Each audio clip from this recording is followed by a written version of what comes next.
Герой нашего выпуска – ветеран Великой Отечественной войны, защитник Ленинграда Ильяс Сатоевич Дидиков.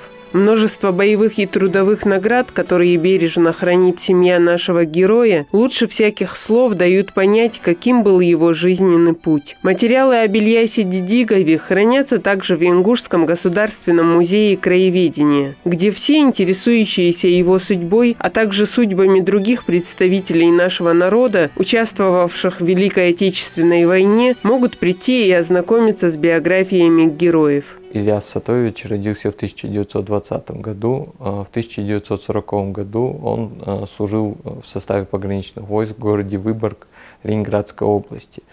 Там он и встретил первые дни войны.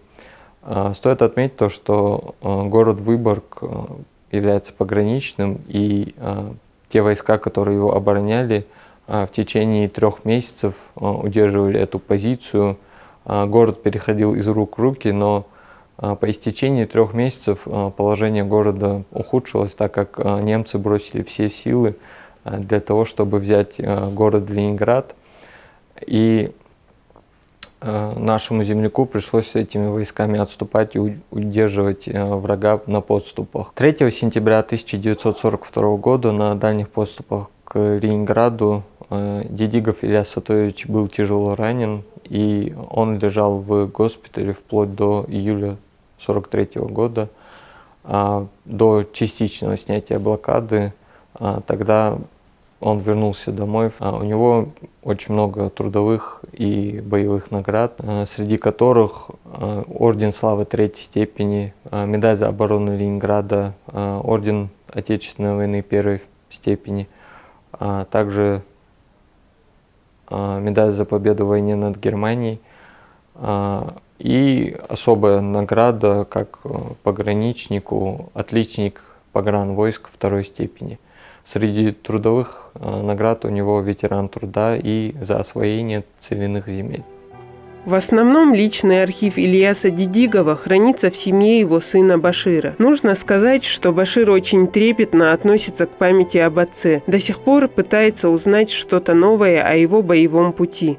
Мы на Саркортовске считаемся Дидикову. Он родился 1920 года, родился 9 августа на Саркорте. Мой отец был призван в 1939 году.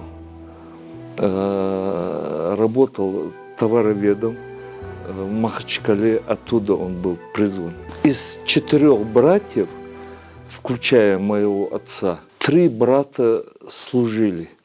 Военная служба Ильяса Дидикова началась до Великой Отечественной войны. Из беседы с сыном Баширом нам стало известно, что Ильяс участвовал в Советско-финляндской войне 1939-1940 годов. На момент начала Великой Отечественной войны он проходил службу в армии в городе Выборг. В тот момент вот эта финская кампания такая считается, да, это боевые действия с Финляндией.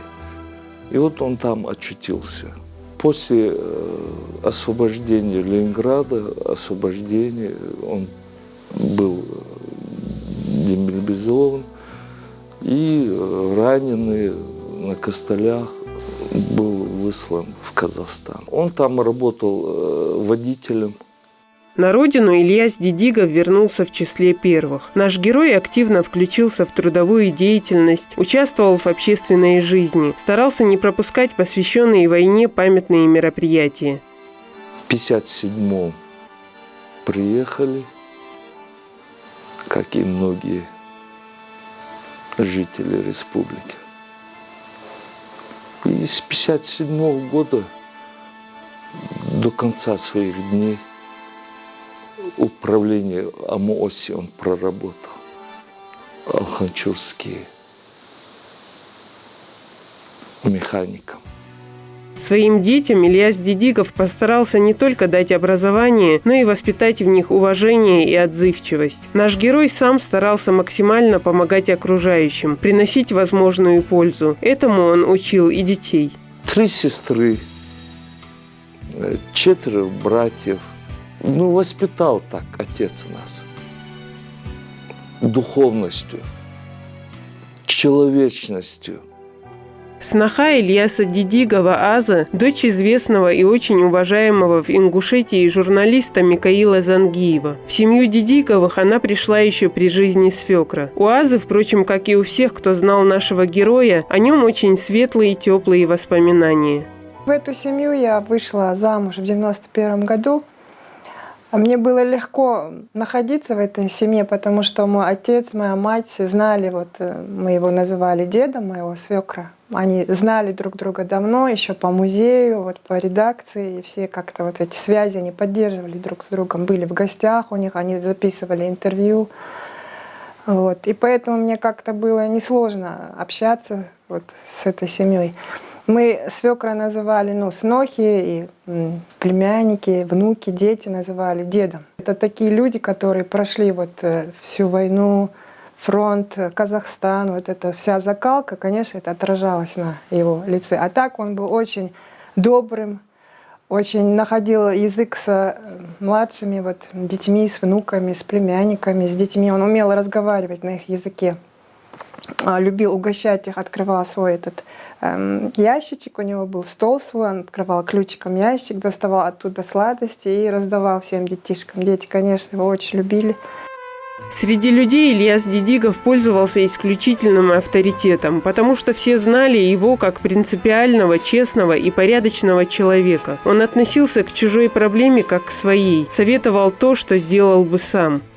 Среди своего рода его очень уважали, потому что приходили к нему и за советом, и спросить что-то, пообщаться, или когда куда-то нужно было поехать на свадьбу, он это все быстро организовывал, как-то все это раньше же не было такого транспорта, как сейчас, каждый уже на своей машине, тогда это дружно, все вместе собирались во дворе, и все как-то он был таким организатором, лидером. Когда меня пришли сватать, хоть это и не скромно говорить, но мой отец так и сказал: я не буду ничего ни о ком спрашивать, если это сын этого человека, это сын отца, то никаких вопросов у меня нет. Так что был такой разговор.